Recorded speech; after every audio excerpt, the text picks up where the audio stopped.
Diary, so it's Sunday in July the 25th, and we've just finished the 24 hours Thunder Run, which is now sponsored by Continental. It used to be Adidas, and we've had a wonderful time. So the backstory is that we had planned to be out of the country, so we didn't enter the Thunder Run, which is something that our running club Run Alcester enters.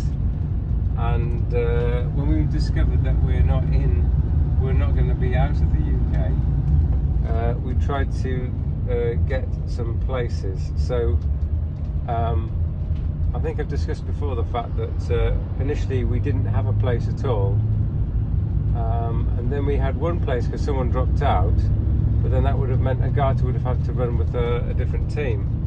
So eventually what happened was that I got a solo place, which meant to say that I'm running on my own for 24 hours, and Agatha was part of the Run Alcester team of 8.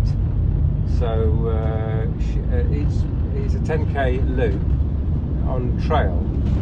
So if you're a fast runner, you can probably do it in about an hour, meaning that in 24 hours we'd have 24 runners in a team of 8. So it means to say that each runner might run approximately 3 times. So yeah, we're driving back from the race. We've had an absolutely marvellous time. We haven't had time to do any preparation because we only joined the team at the last moment. I certainly haven't had any preparation in doing any long running whatsoever, and it was all a tremendous success. Hanging over us was the prospect of it thundering. The weather forecast for the weekend indicated that the race, which started on Saturday lunchtime, Saturday noon, for a long time the weather forecast was predicting thunder at about 1 to 2 o'clock on Saturday. So we're expecting it to rain almost immediately. So I set off on my solo mission, which was, like I say, a 24-hour, well, up to 24-hour continuous run. So we set off in our 2 different categories. I'm on the 24-hour solo run category, and Agatha was in the last position, as that's the 8th member of the team. So I think her runs were something like, was it 6 approximately, because of course we didn't know how fast people were going to run. Something like 6 in the evening, 1 in the morning, and 8 in the morning, something like that. And I was just running around without a break. Although, so in terms of where we took our motorhome, and we were parked with the Run Alcester team, and it turned out that Ruth had a tent just on the edge of the course. So the cunning plan was that we wouldn't stop at the start-finish line, but we'd continue the 2 kilometres on to where Ruth's tent was, and if we would need to do any kind of fill-ups or anything like that for the solo runner me, I would do that at that point. Of course, the relay people that my partner and obviously the other 7 competitors, they were changing over at the start-finish line. So when it was time to change over, the next runner would go to the corral at the start-finish line, wait for the incoming person to finish their lap, and pick a baton, which was like a cycling, like a cycle clip of a fluorescent band, which would go around your wrist.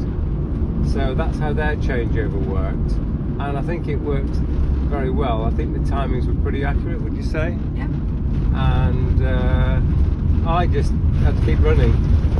So I found the course, well, the good news was it was dry. We were expecting rain.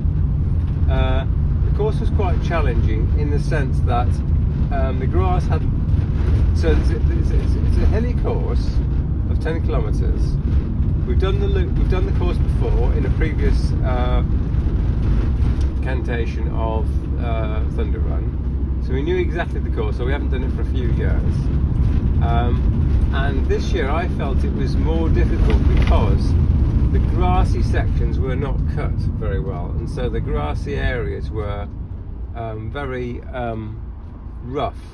So there was the grass was sort of about this tall, and you had to get your feet through it, and I think that slowed me down a lot, and it meant running in the grass was quite difficult. I kept feeling that with all the feet treading around, the grass would get trampled down, but only about 18-20 hours after the start, in fact the end of this morning, we finished at 12 on Sunday, did that happen.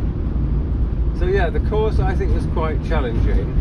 There's several sections where it goes into a forest, and there's just oodles of branches and roots on the ground, so there's plenty of opportunity to trip over. And in fact, I think today, after about 18 hours of running, something like that, I did trip over and I tore my lovely new 2XU super fancy running trousers, which is a great loss. But I suppose on the positive side, although I've got some lacerations near my knee, I think it would have been a lot worse had I didn't have these long trousers on. So sort of good and bad really. Yeah, we had a wonderful time.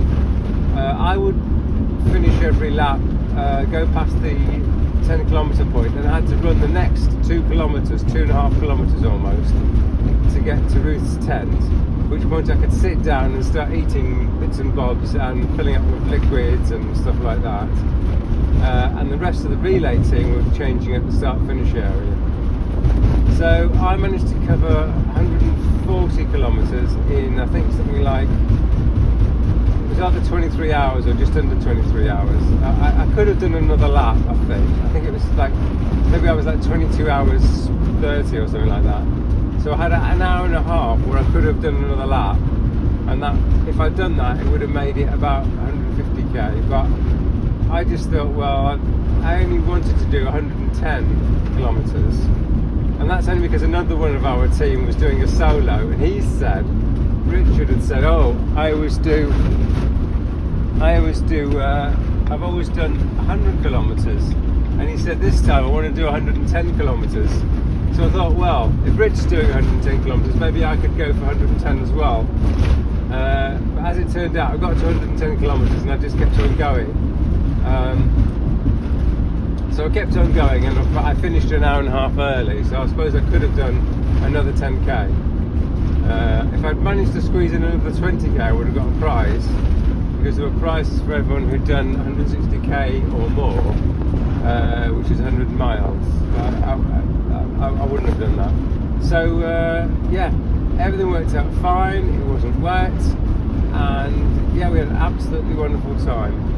I had a few logistics problems with my Walkman and my phone and my head torch, in that I was a bit worried that my head torches wouldn't last, and then I spent quite a long time at the changeover stop in Ruth's tent trying to charge one head torch whilst I was using the second head torch, and then had the same problem with confusion with my music player. So I had a dedicated music player, but that sort of conked out a bit, so I had to then use my phone and a set of headphones and swap between the two. So it was a bit of a logistics, it's not exactly a nightmare, but it was complicated, and had I thought about it a bit before the race, I would have made a better job of it. Yeah, so everything worked out fine. I fell over, and Matt fell over, one of our fast runners. He was in position 1. He fell over several times, and he's still recovering from a horrendous chainsaw injury, which he'll never fully recover from. He's had his nerves damaged, and he fell over quite a few times, but he's kind of a tough guy, and although he was a very fast runner, so when he fell over, he probably fell over at much higher speed than me. So Matt fell over, I fell over, but we weren't seriously hurt, and yeah, everything's worked out fine.